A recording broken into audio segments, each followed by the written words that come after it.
नमस्कार दोस्तों, मैं Daljeet Singh DS study one में का स्वागत है। आज हम पढ़ने वाले हैं रसायन विज्ञान के। यहाँ पे हमारे चैप्टर है पदार्थ। ठीक है, तो पदार्थ और धातु, अधातु और इसमें जो उपधातु हैं इनके बारे में पढ़ने वाले हैं। तो इसके पहले के वीडियो जो हम डाल चुके हैं हमारे यूट्यूब चैनल पे है, प्ले लिस्ट में मिल जाएगा आपको, तो वहाँ से आप जा करके देख सकते हैं। ठीक है, आइए देखते हैं यहाँ पे क्वेश्चन हमारे।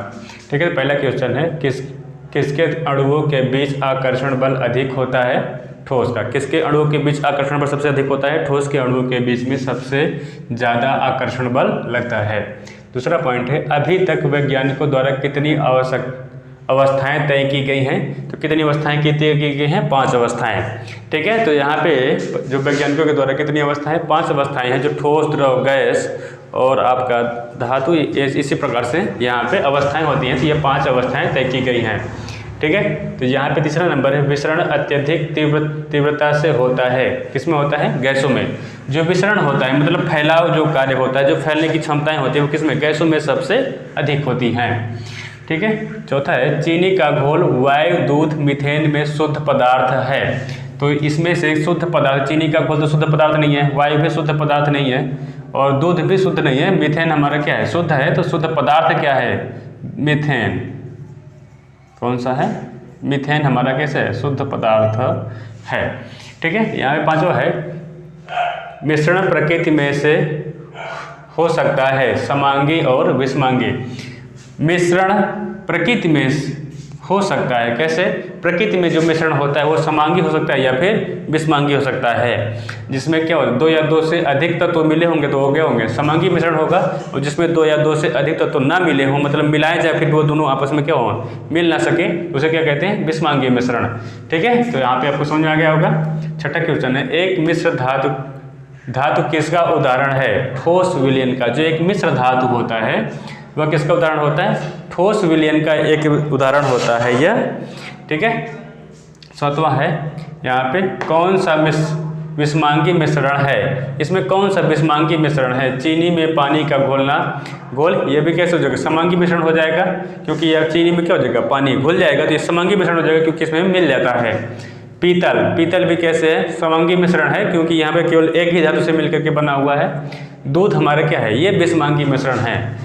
ठीक है, दूध में हमारे पास क्या होता है? कैल्शियम मिला होता है, प्रोटीन, विटामिन से, इसमें कई चीज़ें होती हैं। वायु में भी क्या होता है? हमारा ये समांगी मिश्रण होता है, इसमें कई गैसें मिली हुई होती हैं।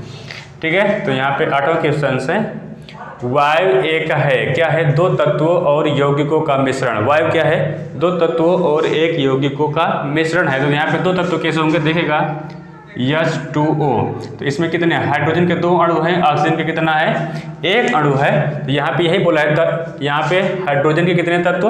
2 तत्वों और यौगिकों का मिश्रण है। किसका? ऑक्सीजन का हो जाएगा हमारा, यौगिक हो जाएगा।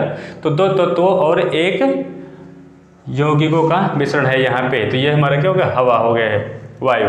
ठीक है, 9वां क्वेश्चन है रेत और चीनी का मिश्रण क्या है? विषमांगी मिश्रण। रेत और चीनी का जो मिश्रण होगा दोनों को मिला जाएगा तो दोनों अलग हो सकते हैं, तो क्या हो जाएगा?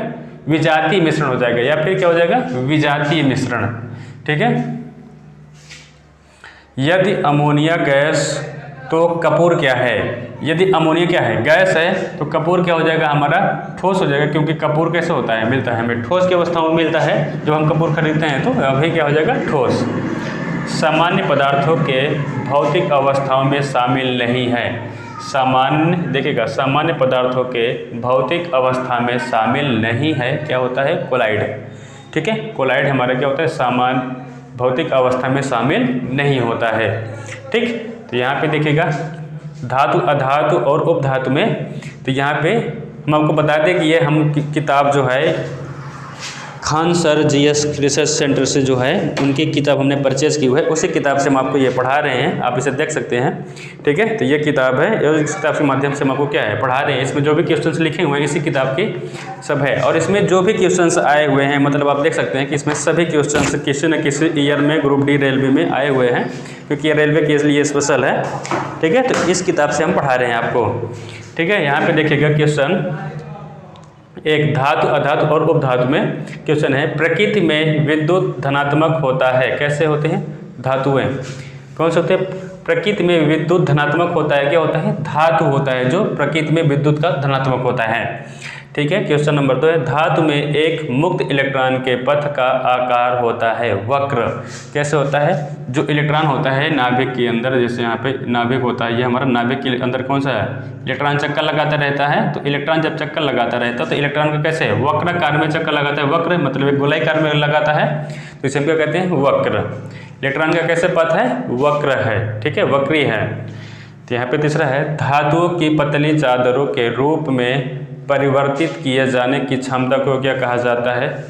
आधात वर्धनीयता। क्या कहते हैं? आधात वर्धनीयता, ठीक है। धातुओं की पतली चादरों के रूप में परिवर्तित किए जाने की क्षमता को क्या कहा जाता है? आधात वर्धनीयता। मतलब उसे पीट करके कितना पतला कर दिया जाए तो उसे क्या करेंगे? जितना ही पतला करेंगे उसे हम क्या कहते हैं? आधात वर्धनीयता कहते हैं, ठीक। क्वेश्चन नंबर 4 है, धातु अपनी वास्तविक स्थिति में विद्यमान रहती है तो वो क्या होती है? मुक्त रूप में रहती है। कैसे? जब धातु अपनी स्थिति में विद्यमान रहती है, उसमें किसी भी प्रकार का परिवर्तन नहीं किया जाता है, तो कैसे होती है? मुक्त रूप में स्थिर होती है, ठीक है। अगला क्वेश्चन है 5, ठोस, द्रव और गैस तीनों रूपों में पाया जाता है किसको? अधातु को ठोस, द्रव, गैस तीनों रूपों में पाया जाता है, ठीक है। यहाँ पे क्वेश्चन नंबर है 7, तो कौन सी धातु सबसे अधिक नम्य लचीला है? जो चांदी होता है वो क्या होता है? सबसे नम्य और लचीला होता है। आप जैसे लेकर मोड़ देंगे तो वो क्या हो जाएगा? मुड़ जाएगा, और इसे तानेंगे तो भी क्या होगा? ये तनेगा भी, लचीला होता है इसलिए, ठीक है। नम्य और कैसे होता है? लचीला होता है।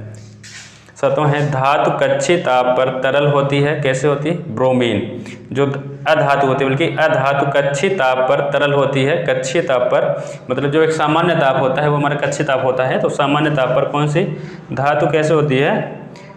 अधातु ब्रोमीन होता है, जो वो क्या होती है? तरल रूप में होती है, ठीक है। 8वां क्वेश्चन है, सौर पैनल में कौन सी धातु प्रयुक्त होती है? सौर पैनल में सिलिकॉन धातु। कौन सी? सिलिकॉन धातु हमारी प्रयुक्त होती है। किसमें? सोलर पैनल में। जो सोलर पैनल आते हैं हमारे यहाँ, उसमें सिलिकॉन धातु की लेप लगाया जाता है ताकि वो क्या बना सके? विद्युत को, यहाँ पे प्रकाश को अवशोषित कर सके, ठीक है। तो इसमें सिलिकॉन प्रयोग किया जाता है। 10वां क्वेश्चन है, मैलीएबल के गुण को दर्शाता है। कौन सा दर्शाता है? धातु। मैलीएबल के गुण को किसको दर्शाता है? धातु है जो मैलीएबल के गुण को दर्शाता है। सबसे नमनीय तन्यशील धातु है सोना। कौन होता है? सबसे नमनीय तन्यशील धातु होता है कौन? सोना होता है। जो ये तनने की क्षमताएं, मतलब इसे जितना भी चाहे उतना पतला कर सकते, जितना तानना चाहे उसे तान सकते हैं। और ये कैसे होता है? नमनीय होता है और तन्यशील होता है, मतलब इसे तान भी सकते हैं और इसे पीट करके पतला भी कर सकते हैं। तो कौन होता है? सोना, ठीक है। तो आज के लिए बस इतना ही। अगला हमारे वीडियो देखना चाहते हैं हमारे प्लेलिस्ट में जाइएगा, वहाँ से इसके पहले का वीडियोज़ मिल जाएगा हमारे प्लेलिस्ट में। और आज के लिए बस इतना ही। फिर अगली जो चैप्टर्स हैं वो हम आपको अगले दिन प्रोवाइड करा देंगे, ठीक है। आज के लिए बस इतना ही, धन्यवाद। अगर हमारे चैनल को सब्सक्राइब नहीं किए तो सब्सक्राइब कर लीजिएगा, और ताकि बिल